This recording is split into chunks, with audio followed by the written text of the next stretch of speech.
Hello, I'm Adam Packer, and welcome to the lab.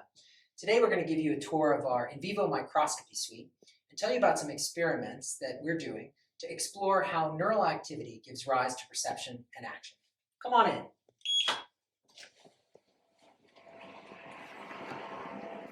All right, here we go. Sarah, what are you up to today? Hiya. So I'm investigating theories of how learning changes the brain. Specifically, I'm imaging the responses of thousands of individual neurons across different higher order visual cortical areas and looking at how these responses changes during the course of perceptual learning. So I use two different types of microscopy to achieve this.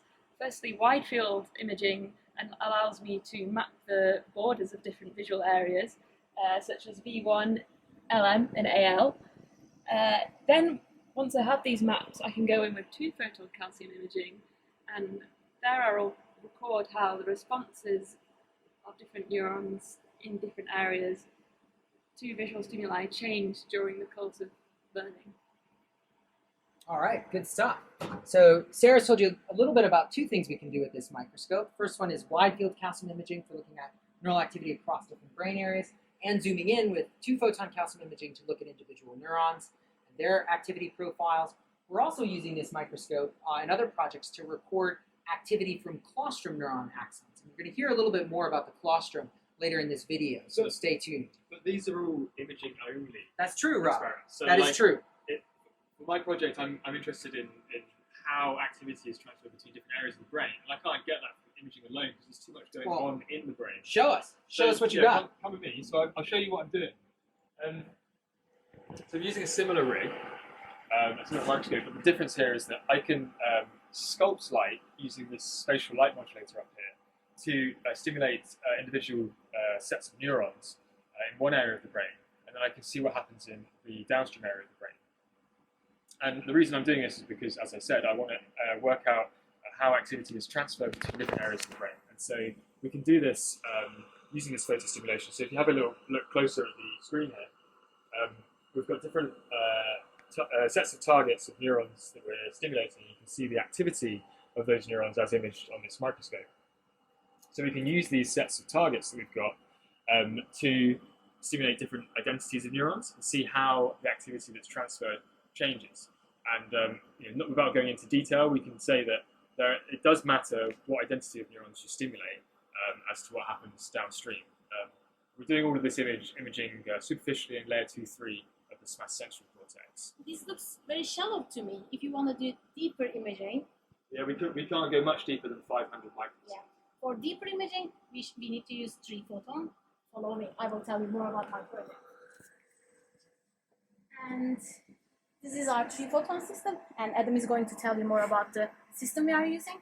In my project, we are interested in the functional role of the colostrum. And colostrum is an area in the brain, and it is highly connected to many different areas in the brain. And for the colostrum, it has been linked to different functions, such as consciousness, multisensory integration, salience integration, and here we are, but still we don't know what it does. And in this project, we are trying to understand the main functional role of the colostrum. And we are using three-photon for this project. And it is going to allow us to look at the spatial resolutions within the colostrum. And now, Adam is going to tell you more about the system. All right, so this is the exciting technology that we've got to bring to bear on the colostrum. So we've got our three-photon microscope here, as Huriye said. This is actually where the magic happens for three-photon microscopy, because the microscope, in some sense, is a sort of basic, standard multi-photon microscope. But what we really need is a lot of power to generate three-photon excitation deep in the brain. So we start with our amplitude laser here, which is a 20-watt pump laser.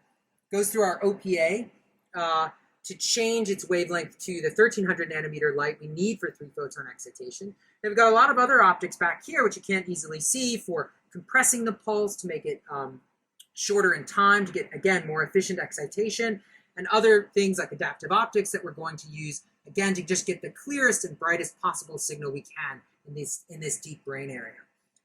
So this is just a sampling of the exciting experiments we have going on in the lab. We've got a lot of cutting-edge technology that we're bringing to bear on specific questions, all around the theme of understanding how neural activity gives rise to perception and action. There's a lot of experiments going on also in other parts of the building, other parts of the lab we haven't shown you today. So for example, we're looking at the development of the claustrum. We're doing in vitro patch clamp electrophysiology and optogenetic mapping of corticoclaustral circuits. We're also in collaboration with Simon Butt.